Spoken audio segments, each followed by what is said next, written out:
ஸ்மோக்கிங்கை வந்து ஹேபிட்டை வந்து விடணும்னு நினச்சிட்டோம்னா வர்ம பாயிண்ட்ஸ் என்னன்னு பார்த்தீங்கன்னா, நம்ம உதட்டுக்கும் நம்ம மூக்குக்கும் இடையில ஒரு பாயிண்ட் இருக்கு. இதை நீங்கள் இப்படி பண்ணிகிட்டே இருந்தீங்கன்னா போதும், உங்களுக்கு வந்து ஸ்மோக்கிங் பண்ணுறக்கூடிய அந்த தாட்ஸ் போகும். அதுபோல் உங்களுடைய மூக்கு நுனியிலையும் பார்த்தீங்கன்னா ஒரு சில வர்ம புள்ளிகள் இருக்குது. இந்த வர்ம புள்ளியையும் நம்ம ஸ்டிமுலேட் பண்ணிக்கிட்டே இருக்கணும். இது போக நம்ம வந்து சுவாச மிட்டாயின்னு சொல்லிட்டு ஒன்று வச்சுருக்கோம். அது என்னன்னு கேட்டிங்கன்னா, அதில் அதிமதுரம், சிறுநாகப்பூ, அமுக்குரம், இந்த மாதிரி நிறைய மூலிகை பொருள் சேர்த்துருக்கோம். உங்களுக்கு தெரியும், அதிமதுரம் வந்து தொண்டையில் உள்ள எல்லா இன்ஃப்ளமேஷனையும் நம்மளுக்கு வந்து கட்டுப்படுத்தும். நம்மளுக்கு ஸ்மோக்கிங் பண்ணிட்டாவே நம்மளுடைய தொண்டையிலேருந்து நுரையீரலேருந்து எல்லாமே ஒரு இன்ஃப்ளமேஷன் ஆகி தான் நம்மளுக்கு வந்து அதில் வந்து கேன்சர் செல்ஸோ மற்ற இதுகளோ உண்டு பண்ணக்கூடிய ஒரு சில செல்கள் வந்து அதில் வந்து நம்மளுக்கு வந்து ஃபார்ம் ஆகும். அதையெல்லாம் கண்ட்ரோல் பண்ணும்.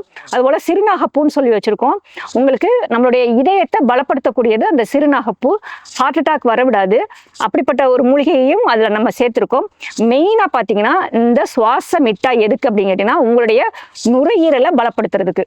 ஏன்னு கேட்டால் நம்மளுடைய நுரையீரல் தான் நம்மளுடைய உயிர் மூச்சு. நம்மளுக்கு வந்து உயிர் மூச்சை கொண்டு போய் அந்த நுரையீரல்ல நம்மளுக்கு நல்ல ரத்தத்தையும் கெட்ட ரத்தத்தையும் ஒரு செகண்ட்ல மாற்றக்கூடிய தன்மை, ஆற்றல் இந்த நுரையீரலுக்கு மட்டும்தான் இருக்குது. அந்த நுரையீரல்ல தான் அந்த வேலை நடந்துட்டு இருக்கு.